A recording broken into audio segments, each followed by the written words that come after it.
Hello, my friends. Welcome back to another monthly review. This is May 2023, and I'm excited to share some things that have been happening this month. And heads up, spoiler alert, not everything has gone perfectly. Not everything is a done deal, but there have been some joyous, brilliant moments. There is a review for March and for April. If you haven't checked those out, do so because there's lots and lots of gold in there. And what I'm trying to do in these is to share my sharings in such a way that you can almost take them off the shelf and think, oh, I'm going to try that. I'm going to see what happens if I experiment with that. If there are things that I'm sharing that you just go, not for me, great, park it, ignore it, don't do it. But if there is something that you want to try, absolutely do so. Today I'm going to be talking about business, but first and foremost, I do want to say something very exciting that happened in May. Our brand new niece arrived, little Delilah. So that has been so joyous for our family, and she's amazing. I just wanted to say that as well. I think, so often we can talk about business, but there's so much that you don't see on the other side, like with all of us. Okay, the first thing that I've really learned this month is the importance of movement. And I've been working on this basis of move, think, feel. And it's a circular thing. Move, think, feel. And what can happen if I ignore this rhythm is I can get stuck in my head. And so I might wake up in the morning feeling lots of things, thinking lots of things. And what I've really trained myself, I guess, to do this month or really be conscious of is how much that I am moving. And I've really upped it. And I haven't sort of allowed myself to get stuck. I remember being in yoga a couple of weeks ago and somebody said, there's so much water in your body and it wants to move.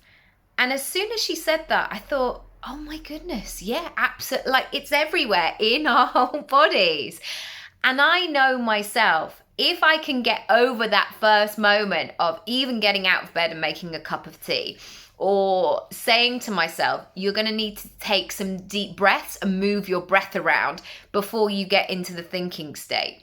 Or if it's not happening at your desk, go and have a walk, go around the block. I've been running a lot more this month and it's really helped my productivity, my ideas, how I feel about myself. Getting out in the sunshine, it's boosted my mood. I can literally feel those feel good hormones kind of kicking around my body. So that's been something I've really been working on because too often, and this is not to say that you should ignore your thoughts and feelings, absolutely not, but they will become clearer if you move. And if you're able to, then absolutely do it. So that's the first thing I want to share with you today. Alongside that, I have never seen the hour between 4 and 5 a.m. as much as I have this month. Obviously, it's very light in the morning. We seem to have a lot of fox parties going on, bank holidays. We live on a residential street, but quite near sort of a central place where there's lots of pubs and things like that. And I've been waking up very early. But here's what I want to say. When I've been waking up really early, my body has always had something to say in exchange for this early morning wake up. But I've had to be, I guess, willing to listen to this. So the temptation when you're wide awake and you can't go back to sleep is to, again, go into your head. I'm so tired. I can't believe I'm up this early. This feels awful. All of the things. And actually what the 4 a.m., 5 a.m. has done for me has given me the most amazing ideas. The best little nudges when the house has been quiet. I've done some of my brilliant creative work at that time. And I know that that goes against what everybody's else is doing at that time, but it's not going to be forever. And I am going to bed about 8 o'clock in the morning, no, in the evening. So I am counterbalancing it at the other end of the day. So yeah, it's kind of cool. It's kind of cool of, yeah, I don't know why. But again, I'm choosing to trust it. I'm choosing that something is happening. Something is brewing. Something is cooking. Right, I'm going to look at the next one. Celebrate everything. This has been really interesting. My kids and I and Matty and yeah, we've all had a few like really nice celebratory moments, and sometimes they haven't been enormous, as in an Oscar-winning actor or a Nobel Peace Prize, or nothing necessarily that you might get a certificate for. But it's been those things, those general habits, those things that have shifted. And when I come back from yoga, the kids always want to know what moves I've been doing, because we've got this massive rug in our living room and they love to kind of mess about and dangle and balance and things like that. And sometimes I will say that moment of like, I can raise my arm now in this situation. And it may only last for 2 minutes or 2 seconds rather. But I acknowledge it. I acknowledge, like before, I couldn't even do stage 1. And again, with yoga, the ego, you have to keep it in check. The fact that you're on your mat, etc., etc. But it does feel nice once you see your progression, and once you see those moments where you could go, oh my goodness, I might even give that a go. And it feels really great. Let's go back to the list. Growing. I've done a lot of growth this month, and a lot of working on myself, a lot of figuring things out. And I want to tell you that when you see social media and when you see people's documentation of growth, a lot of it looks very straightforward. It looks very empowering. It looks very smiley. It looks very uplifting. And actually, for me, in lots of it, it's been the opposite. So I've known when I've been growing, there have been times when I've had to let go of stuff. Or when I'm, I don't know, improving my fitness, I'm sweating more than I would care to describe. I'm just going to park that point right there. But it's true, like there's nothing about working in a hot yoga room or going for a run or healing stuff from your past or being brave in a certain area. The first time or even the 10th time that you do it, for me personally, it doesn't look like a mermaid experience where you're just effortlessly coming out of the water. It does look like you're that person holding on to the roller coaster, screaming your head off and thinking, oh my goodness, I don't know if I'm going to get through, like this feels so hard. There's nothing enjoyable about this. And the temptation in that is to, if things feel hard, to immediately think, oh, maybe it's not meant for me. Maybe I shouldn't do this. Or maybe I don't know if I'm going to have the patience. But what I'm saying is, if you can give yourself that grace, give yourself that time and patience and allowance to experiment, to maybe get it wrong, to have a go, to do it anyway, after a while, it will become easier. And the only thing, I guess, well, like with hot yoga, if you can stay in the room, even if you're staying on the mat, even if you've shown up, you've done a really great job. And so if you're feeling that frustration, if you're feeling that, oh gosh, I feel like I'm doing all of these things and I'm not quite having the payback yet or the ROI, just keep going. Keep going, keep tweaking, keep experimenting, and keep acknowledging yourself for doing the thing. Oh, this is a really interesting one from this month. Sometimes the vision will unfold and there is nothing you can do to stop it. And B, it will be so effortless that you yourself may even question it. So I had this experience, and I'll tell you more about this maybe next month. I had this experience the other week, 3 weeks ago maybe. I woke up in the morning, 4 a.m. or 4:10 or 4:07 or something silly. And I had a full vision of a project. I saw it. I felt it. I saw it and I felt all of it. I knew exactly what it was. And I took myself into the living room, and I almost had to have a moment going, right, what does this mean? Is this mine, or am I still dreaming? Like, where am I up to? And so what I did was I captured it in that moment. And since that moment, that morning, that vision has been with me for 3 weeks. And I am in that vision every single day. And this project is unexpected, maybe doesn't make sense in terms of the rest of my business, but it is giving me so much joy and excitement and ease. This is the funny thing as well. So technically, you could go into that space of thinking, well, who am I to do this? Or like, I've never done anything like this. Am I going to get the payoff? What does this mean? Is this for now? And actually what I found is just to see what happens if I listen to that. Like, just go and do it for an hour. Just go and work on this thing and see what comes out. Because what I'm finding, especially with this vision, it felt like it literally woke me up, shook me, like, here it is. And I felt like it rolled out like, I don't know, a ball of string or a red carpet or a deck chair. It literally popped out. And my job in that was simply to be the vehicle. And I can't wait to share more with you. Anyway, enough said about that. What are you going to... Oh, okay, I'm going to do another one. Oh, okay, so 2 more.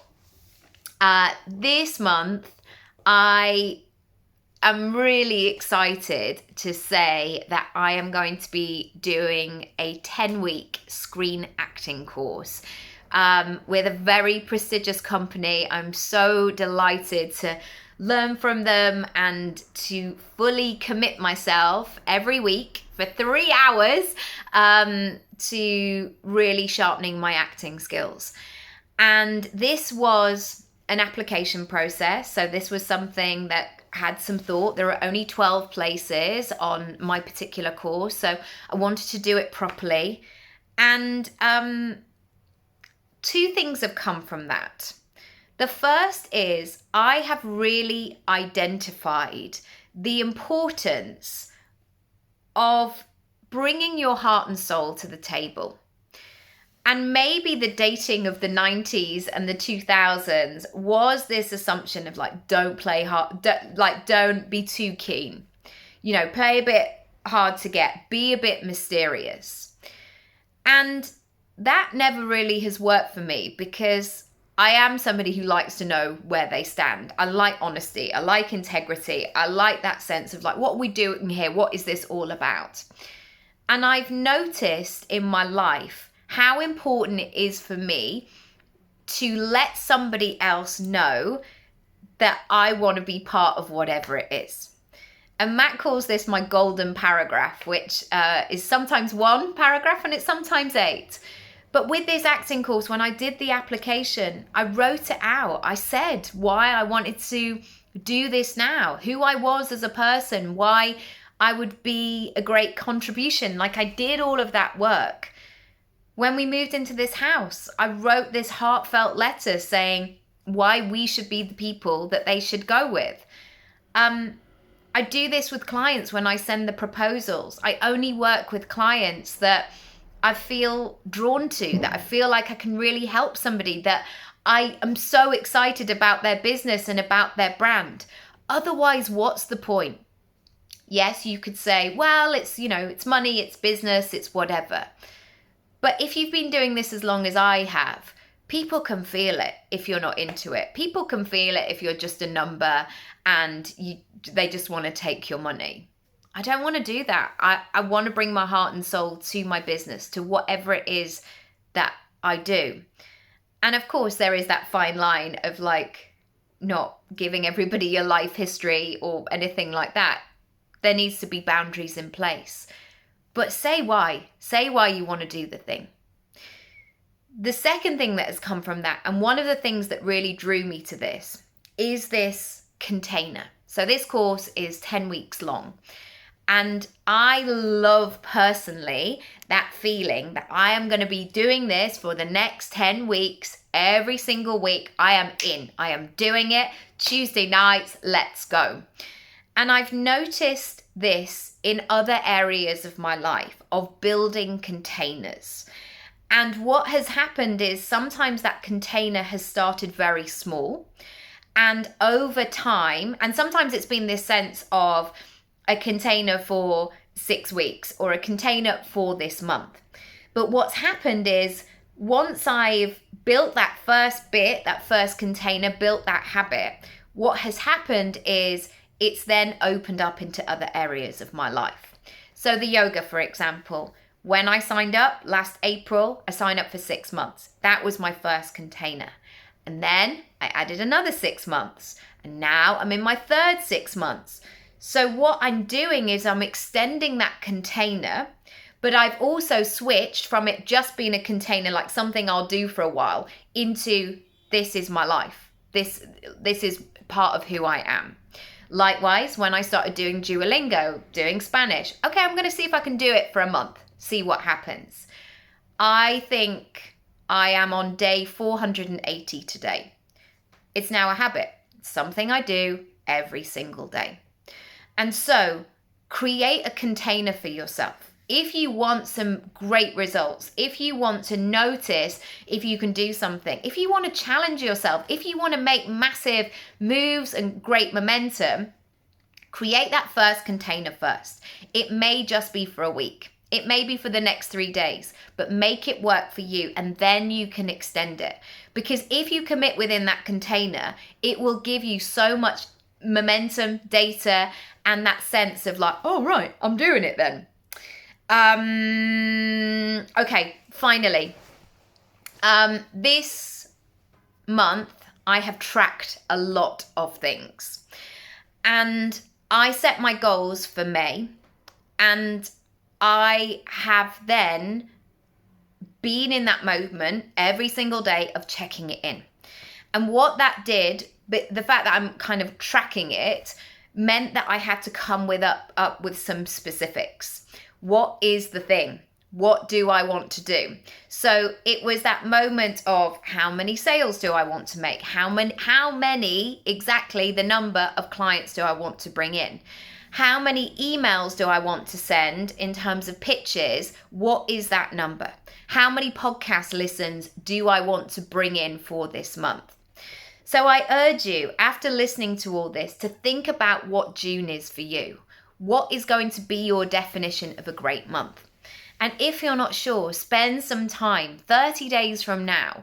What do you want to have noticed? What changes do you want to make? Because I know that it's so easy to create big goals for the year ahead. But what I'm interested in is how you get to those goals, how you break them down. And sometimes, for many of us, a year is too long. A year feels like we can't even see the end. So are we going to get going today? No, maybe not. We'll get going tomorrow. So this is for your invitation to challenge yourself and see what happens in June. If you want to work with me one-on-one and go, yes, let's do this actually, because we're coming up to halfway through the year and I want to make some progress and I need somebody in my corner, send me a message, send me an email and tell me that you're ready. That's the energy that you need to have. That's all really. You need to be ready and you need to know what you want. The rest will fall into place. You don't have to be perfect. You don't have to have the plan mapped out. That's what we will do. But imagine having somebody 30 days by your side, being on your team, cheering you on every step of the way. It's amazing for growth. And I don't say this without thought, but these next 30 days can really impact where you're going to be in the next 30 weeks, the next 30 months, the next 30 years. So yeah, let's do this. If you want to get going, it's June tomorrow. So yeah, send me a message, quick, smart, and I will see you next month. Thanks for all your shares and all of it. And let me know what happened for you this month, where you're going next, and I'll see you soon.